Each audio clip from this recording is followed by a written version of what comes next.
Hello viewers, আসসালামু আলাইকুম। কেমন আছেন সবাই? আশা করি সকলেই ভালো আছেন। তো আজকে আমি নিয়ে আসলাম আপনাদের মাঝে আরও একটি নতুন ভিডিও। এই ভিডিওতে আমি দেখাবো কিভাবে কোনো ফাইল বা ফোল্ডার আপনারা গুগল ড্রাইভে আপলোড করে সংরক্ষণ করে রেখে দিতে পারবেন। সো কথা না বাড়িয়ে চলুন ভিডিও শুরু করি। প্রথমে আমরা ক্রোম ব্রাউজারটি ওপেন করে নেব। ক্রোম ব্রাউজারটি ওপেন করে নেওয়ার পর এই জায়গা থেকে আমরা ডান পাশের উপরে কর্নারে দেখতে পাচ্ছি অনেকগুলো গুগল অ্যাপস নামের একটি অপশন রয়েছে বা ডট ডট নামের একটি অপশন রয়েছে। এটাতে ক্লিক করে দেবো। ক্লিক করে দেওয়ার পর আপনারা জায়গা দেখতে পাচ্ছেন এই জায়গায় গুগল ড্রাইভ নামের একটা অপশন রয়েছে, এটাতে ক্লিক করে দেবেন। গুগল ড্রাইভ নামের অপশনটিতে ক্লিক করে দেওয়ার পর আপনাদেরকে সরাসরি গুগল ড্রাইভের যে ওয়েবসাইটটি রয়েছে সেটাতে নিয়ে চলে আসবে। সো এখান থেকে আমরা আমাদের যে গুগল ড্রাইভগুলো রয়েছে সেটা আমরা দেখতে পাচ্ছি। এ জায়গায় আমাদের যে আগে থেকে যে কতগুলো ফাইল বা ফোল্ডার আপলোড করা ছিল সেগুলো আপনারা এই জায়গায় দেখতে পাচ্ছেন। সো এখন আমরা জানবো কিভাবে আপনাদের ফাইল বা কোনো ফোল্ডার এই জায়গায় আপলোড করে সংরক্ষণ করে রেখে দিতে পারেন। সো অনেক সময় অনেক প্রয়োজনে আমাদের ফাইলগুলো সংরক্ষণ করার প্রয়োজন পড়ে। অনেক সময় ফাইলগুলো হারিয়ে যায় বা মেমোরি বা হার্ড ড্রাইভগুলো নষ্ট হয়ে যেতে পারে। সেক্ষেত্রে আমাদের যে ফাইল অথবা ইম্পর্টেন্ট ফোল্ডারগুলো রয়েছে সেগুলো সংরক্ষণ করার প্রয়োজন হয়ে পড়ে। সেক্ষেত্রে আমরা এই গুগল ড্রাইভটি ব্যবহার করে সেই ফাইলগুলো সংরক্ষণ করে রাখতে পারি এবং পরবর্তীতে প্রয়োজনে পরে এই জায়গা থেকে ডাউনলোড করে নেওয়া যায়। সো আমরা এখন দেখব কিভাবে কোনো ফাইল বা ফোল্ডার আপনি এই জায়গায় আপলোড করতে পারেন। সো আপনারা এই জায়গায় অনেকগুলো অপশন দেখতে পাচ্ছেন। নিউ অপশন আছে, মাই drive, computer, share with me, recent, share, trash. এই জায়গায় অনেকগুলো অপশন আছে। তার সবার উপর যে অপশনটি রয়েছে নিউ অপশন, এটাতে একটি ক্লিক করে দেবেন। ক্লিক করে দেওয়ার পর আপনাদের সামনে এরকম একটি ইন্টারফেস চলে আসবে। আপনারা এই জায়গায় অনেকগুলো অপশন দেখতে পাচ্ছেন। এই জায়গায় উপর আছে ফোল্ডার, নিচে আছে ফাইল আপলোড এবং নিচে আছে ফোল্ডার আপলোড। এই উপরের বাটনটিতে যদি আপনারা ক্লিক করেন তাহলে আপনারা আপনাদের গুগল ড্রাইভে এই জায়গায় নতুন একটি ফোল্ডার ক্রিয়েট হয়ে যাবে। যদি আপনারা চান কোনো ফাইল এই জায়গায় আপলোড করতে তাহলে আপনারা ওই ফোল্ডারে বা নিউ ফোল্ডার ক্রিয়েট করে সেটাতে রাখতে পারেন। সো আমরা এখন দেখাবো কীভাবে ফাইল আপলোড করতে হয়। সেক্ষেত্রে ফাইল আপলোড করতে গেলে আমরা একটি ফোল্ডার ক্রিয়েট করে নেব। ধরুন আমি এই ফোল্ডারটি ক্রিয়েট করে নিতেছি। এই ফোল্ডারটি ক্রিয়েট করে নেওয়ার পর যে কোনো একটি নাম দিবেন। ধরুন আপনি এই জায়গায় কোনো ফটোস আপলোড করবেন, তাহলে ওই ফটোস নামের একটি অপশন ফোল্ডার ক্রিয়েট করবেন। ধরুন আপনি এই জায়গায় ফটোস আপলোড করবেন। ফটোস আপলোড করার জন্য সেক্ষেত্রে আমি ফটোস নামের ফোল্ডার একটি ক্রিয়েট করে দিলাম। এরপর ক্রিয়েট বাটনে ক্লিক করব। ক্লিক করে দেওয়ার পর আপনারা দেখতে পাচ্ছেন এই জায়গায় একটি ফটোস নামের একটি ফোল্ডার অলরেডি ক্রিয়েট হয়ে গেছে। এই ফোল্ডারের ভিতরে কিছুই নেই, ফাঁকা, কারণ কোনো ফাইল বা ফোল্ডারের জায়গায় আপলোড দেওয়া হয়নি। সো আমরা এখন এই ফোল্ডারের ভিতরে কোনো ফাইল আপলোড দেব। এই ফোল্ডারে যদি কোনো আপনি ফটো আপলোড করতে চান তাহলে এই জায়গায় এই ফটো ফোল্ডারে প্রবেশ করবেন। প্রবেশ করার পর আপনারা যে নিউ নামের একটি অপশন রয়েছে বা প্লাস আইকন রয়েছে এটিতে একটি ক্লিক করে দেবেন। ক্লিক করে দেওয়ার পর নিচে একটা অপশন রয়েছে ফাইল আপলোড। এই ফাইল আপলোড অপশনটিতে ক্লিক করে দেবেন। ক্লিক করে দেওয়ার পর আপনাদের ডেস্কটপের যে স্টোরেজ রয়েছে সেটাতে চলে আসবে। আপনারা যে ফটোটি এই জায়গায় সংরক্ষণ করতে চান সেই ফটোটি সেই স্টোরেজে যেয়ে সেই ফটোটি সিলেক্ট করবেন। ধরুন আমি ডাউনলোড ফোল্ডারে চলে যাচ্ছি। ধরুন আমি ডাউনলোড ফোল্ডার থেকে এই ফটোটি সিলেক্ট করব, মানে এই ফটোটি আমি চাচ্ছি ওই জায়গায় সংরক্ষণ করে রাখতে। সো এই ফটোটি সিলেক্ট করলাম। ধরুন আমি এটাও চাচ্ছি সিলেক্ট করতে। এই ফটোগুলো আমি সিলেক্ট করে দিলাম। করে দেওয়ার পর আমি এই যে ওপেন যে অপশনটি রয়েছে এই ওপেন অপশনটিতে ক্লিক করে দেব। ক্লিক করে দেওয়ার পর আপনারা দেখতে পাচ্ছেন আপলোডিং 5 আইটেমস, তার মানে এই ফটোগুলো আপনাদের এই ফোল্ডারে আপলোড হচ্ছে। এখন আপনারা দেখতে পাচ্ছেন ফটোগুলো সবগুলো আপডেট হয়ে গেছে, মানে আপলোড হয়ে গেছে। এই ফটোস নামের যে ফোল্ডারটি আমরা ক্রিয়েট করেছিলাম একটু আগে, সেই ফটোস ফোল্ডারে সবগুলো ডান হয়ে গেছে। আপনারা দেখতে পাচ্ছেন যে জায়গায় টিক মার্ক রয়েছে। তো এটা আমি ক্লোজ করে দিলাম। আপনারা দেখতে পাচ্ছেন যে আমরা যে ফটোগুলো সিলেক্ট করেছিলাম সব এই জায়গায় চলে আসছে। সো আপনারা ব্যাক বাটনে ক্লিক করবেন। ব্যাক বাটনে ক্লিক করে আবার ফটোস ফোল্ডারে ঢুকবেন। আপনারা দেখতে পাচ্ছেন আমি যে ফটোগুলো আপলোড করেছিলাম তার জায়গায় চলে আসছে। সো এখন আমরা দেখব কিভাবে কোনো ফোল্ডার আপলোড করতে হয়। সো আবার আমরা সেই প্লাস আইকনে চলে যাচ্ছি। চলে যাওয়ার পর এই জায়গায় অনেকগুলো অপশন রয়েছে, folder, file upload, folder upload. আমরা যেহেতু ফোল্ডার আপলোড করতে চাই সেহেতু আমরা ফোল্ডার আপলোডে একটি ক্লিক করে দেবো। ক্লিক করে দেওয়ার পর আপনাদের ডেস্কটপ বা পিসির যে ফোল্ডারগুলো রয়েছে বা স্টোরেজের যে ফোল্ডারগুলো রয়েছে সব এই জায়গায় শো করতেছে। আপনারা যে ফোল্ডার এই জায়গায় আপলোড করতে চান সেই ফোল্ডারে ক্লিক করে এটা সিলেক্ট করতে হবে। ধরুন আমি এই ফোল্ডারটি ক্রিয়েট করব, সেক্ষেত্রে ইনস্টাগ্রাম ফটো ডাউনলোড, এটা একটি ভিডিও। এই ফোল্ডারের ভিতরে ভিডিও আছে, ফটো থাকতে পারে, সেই ক্ষেত্রে অনেক কিছু থাকতে পারে। ধরুন আমি এই ফোল্ডারটি এই জায়গায় আপলোড করব, সেজন্য আমি এটি সিলেক্ট করে নিলাম। সিলেক্ট করার পর এটা আপলোডে ক্লিক করব। আপলোডে ক্লিক করার পর এই জায়গায় একটি পারমিশন চাচ্ছে, upload one file to this site, মানে এই ফোল্ডারটি আমি আপলোড করতে চাচ্ছি সেটা জায়গায় আপলোডে ক্লিক করে দেবো। ক্লিক করে দেওয়ার পর ওই ফোল্ডারটি এই জায়গায় চলে আসবে। আপনারা দেখতে পাচ্ছেন অলরেডি ফোল্ডারটি আপলোড হয়ে গেছে, ওয়ান আপলোড কমপ্লিট। যে আমি যে ফোল্ডারটি সিলেক্ট করেছিলাম স্যামসাং গ্যালাক্সি S20 আলট্রা, এই ফোল্ডারটি এই জায়গায় চলে আসছে। সো আপনারা দেখতেই পেলেন যে কীভাবে কোনো ফাইল বা ফোল্ডার এই জায়গায় আপলোড করতে হয় খুব সহজেই। সো আপনারা এইভাবেই কোনো ফাইল বা ফোল্ডার আপলোড করতে পারবেন। এরপর আপনারা দেখতে পাচ্ছেন যে জায়গায় অনেকগুলো অপশন রয়েছে, যেমন আপনারা এই জায়গায় দেখতে পাচ্ছেন Google Docs, Google Sheet, Google Slide, Google Form. এই জায়গা থেকে আপনারা এইগুলোতেও কাজ করতে পারবেন। গুগল ডক্স, এটার মাধ্যমে আপনারা লেখালেখি করতে পারবেন। গুগল শিটের মাধ্যমে আপনারা কোনো লিস্ট বা কোনো কাজের ক্ষেত্রে এই জায়গায় ইউজ করতে পারবেন। গুগল স্লাইড আছে, মানে প্রেজেন্টেশনের যে এইগুলো আছে, প্রেজেন্টেশন করবেন। আপনারা যদি চান যে ভিডিও বা ফটো দিয়ে আপনারা প্রেজেন্টেশন করতে, তাহলে আপনারা এই জায়গা থেকে প্রেজেন্টেশন করতে পারবেন। এরপর আছে গুগল ফর্ম, এটা হলো গুগল ফর্মের একটি অংশ। আপনারা জায়গা থেকে একটি ফর্ম তৈরি করতে ফেলতে পারেন, যে কোনো বিষয়ের ফর্ম। এরপর মোরে ক্লিক করলে আপনাদের সামনে অনেকগুলো অপশন চলে আসছে, যেটা দেখতে হচ্ছেন গুগল ড্রয়িং,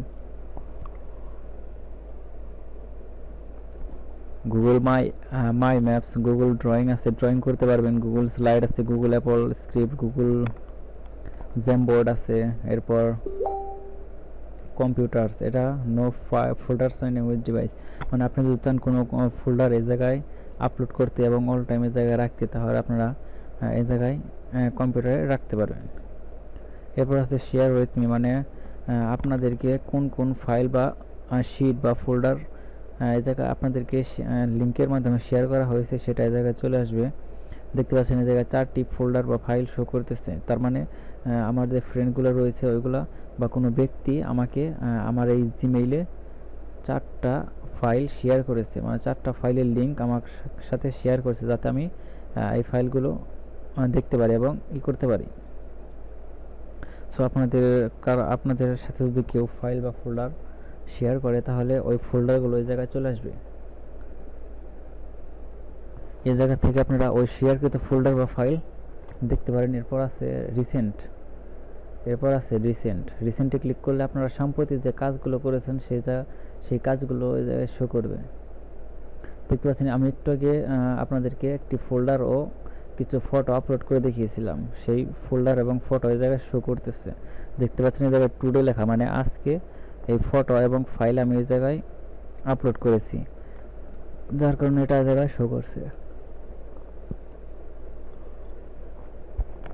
এরপর কিছুদিন আগে আমি যা শেয়ার করেছিলাম, যা করেছিলাম সব এই জায়গায় চলে আসছে, যা আমি করেছিলাম।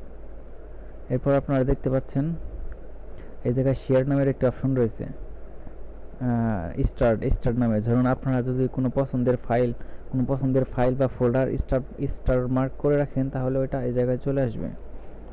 ধরুন আপনাদের অনেক ফোল্ডার বা ফাইলের মধ্যে একটি ফোল্ডার চাচ্ছেন আপনি স্টার মার্ক করতে, যাতে এটি সহজেই খুব পাওয়া যায় এবং আপনাদের যে কোনো জরুরি ভিত্তিতে কোনো ফাইল বা ফোল্ডার যে কোনো সময় লাগতে পারে, সেক্ষেত্রে ফাইলগুলি স্টার মার্ক করে রাখবেন, যাতে আপনারা খুব সহজেই এই অপশনটিতে ক্লিক করে আপনাদের কাঙ্ক্ষিত ফাইল বা ফোল্ডার এই জায়গায় খুব সহজেই শর্টকাটে পেয়ে যেতে পারেন, যাতে করে সময়ও অপচয় হবে না এবং আপনারা খুব সহজেই কাজটি করে ফেলতে পারেন।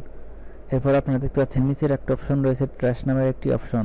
এই ট্র্যাশ নামের অপশনটি হলো আপনাদের কোনো ফাইল বা কোনো ফোল্ডার যদি অপ্রয়োজনীয় মনে হয় যে এই ফোল্ডারগুলো আমার আর কাজে লাগবে না এবং ফাইলগুলো দরকার নেই, তাহলে আপনারা ওটা ডিলিট দিয়ে দিবেন। ডিলিট দেওয়ার পর ওই ফাইল এবং ফোল্ডারগুলো ওই জায়গায় চলে আসবে। মানে এটা সম্পূর্ণ ডিলিট হবে না, এই জায়গায় এসে 30 দিন পর এটা ডিলিট হয়ে যাবে। আপনারা উপরে দেখতে পাচ্ছেন items in trash are deleted forever after 30 days. মানে আপনি কোনো ফাইল বা ফোল্ডার ডিলিট করেন তাহলে ওটা এই জায়গায় চলে আসবে এবং এই জায়গা থেকে অটোমেটিকলি 30 দিন পর পার্মানেন্টলি ডিলিট হয়ে যাবে। সো আমি দেখাচ্ছি আপনাদেরকে কিভাবে এটি কাজ করে। ধরুন আমি এই ফটোস নামের ফোল্ডারটি ডিলিট করব। ডিলিট করে দেওয়ার পর আপনারা এই যে ডাস্টবিন নামের অপশন রয়েছে এটাতে ক্লিক করে দেবেন। ক্লিক করে দেওয়ার পর এটি ফোল্ডার মুভ টু ট্র্যাশ, মানে এই যে ট্র্যাশ বিনে ওটা চলে আসছে। এই যে আপনারা দেখতে পাচ্ছেন যে আমি ফটোস নামের যে ফোল্ডারটি করেছিলাম ওটা এ জায়গায় চলে আসছে। এরপর ধরুন আমি স্যামসাং গ্যালাক্সি S20 আলট্রা, ধরুন আমি এই ফোল্ডারটি এই জায়গা থেকে ডিলিট করে দিতে চাচ্ছি, তাহলে আপনি এই জায়গায় ক্লিক করে এই ডাস্টবিন অপশনটিতে ক্লিক করে দেব। ক্লিক করে দেওয়ার পর ওই ফাইলটির সাথে সাথে এই জায়গায় চলে আসবে। ওটা চলে আসবে এই জায়গা থেকে আমি চাই যে ওই ফাইল এবং ফোল্ডারগুলো এই জায়গাতেও থাকবে না, এটি পার্মানেন্টলি ডিলিট করে দিতে চাই। তাহলে আপনারা এই ফোল্ডারটিতে ক্লিক করে দিয়ে আপনারা এই যে ডাস্টবিন নামের যে অপশন রয়েছে ডিলিট ফরএভার, মানে এটি পার্মানেন্টলি যদি ডিলিট করতে চান তাহলে এটা এই জায়গায় ক্লিক করবেন। ক্লিক করে দেওয়ার পর এটি পার্মানেন্টলি এই জায়গা থেকেও চলে যাবে। মানে আপনাদের যে গুগল ড্রাইভের যে ফাইল ও ফোল্ডারটি ডিলিট করেছেন এটা পার্মানেন্টলি এই জায়গা থেকে চলে যাবে, এটা আর কোথাও খুঁজে পাওয়া যাবে না। সো এটাতে ক্লিক করে দেওয়ার পর পার্মানেন্টলি এটা ডিলিট হয়ে যাবে। তাহলে আপনার ট্র্যাশ বিন খালি পড়ে থাকবে। এরপর আপনারা দেখতে পাচ্ছেন নিচে যে স্টোরেজ শো করতেছে, মানে আপনাদেরকে 15 জিবি ফ্রি দেওয়া হয়েছিল, ওটা 15 জিবি থেকে 8.3 জিবি রয়েছে। চাইলে আপনারা স্টোরেজ এক্সপ্যান্ড বা বাড়িয়ে ফেলতে পারেন আপনাদের স্টোরেজ। আপনাদের যদি 15 জিবির বেশি প্রয়োজন পড়ে এবং 15 জিবিতে যদি আপনাদের না হয় তাহলে আপনারা চাইলে এই জায়গা থেকে স্টোরেজ কিনে ফেলতে পারেন। এই জায়গা থেকে কিনতে বাই নামের যে বাই স্টোরেজ নামের একটা অপশন রয়েছে এটিতে ক্লিক করে দেবেন। এটিতে ক্লিক করে দেওয়ার পর আপনাদের স্টোরেজ কেনার যে ওয়েবসাইটটি রয়েছে ওটাতে চলে আসবে এবং 15 জিবি কারেন্ট প্ল্যান এটা কি ফ্রিতে দেওয়া হয়েছে। এরপর বেসিক 100 জিবি আপনি কিনতে পারবেন। যদি 150 টাকা দিয়ে কিনেন তাহলে প্রতি মাসে 50 টাকা পে করতে হবে, আর যদি প্রতি বছরের জন্য কিনেন তাহলে 1600 টাকা আপনাদেরকে পে করতে হবে। এরপর 200 জিবি এটা যদি দরকার হয় তাহলে আপনারা এটাও কিনে ফেলতে পারেন। এবার প্রিমিয়াম আছে 2 টেরাবাইট মানে 2000 জিবি, এটা যদি আপনি কিনতে চান তাহলে এটাকে কিনতে পারেন।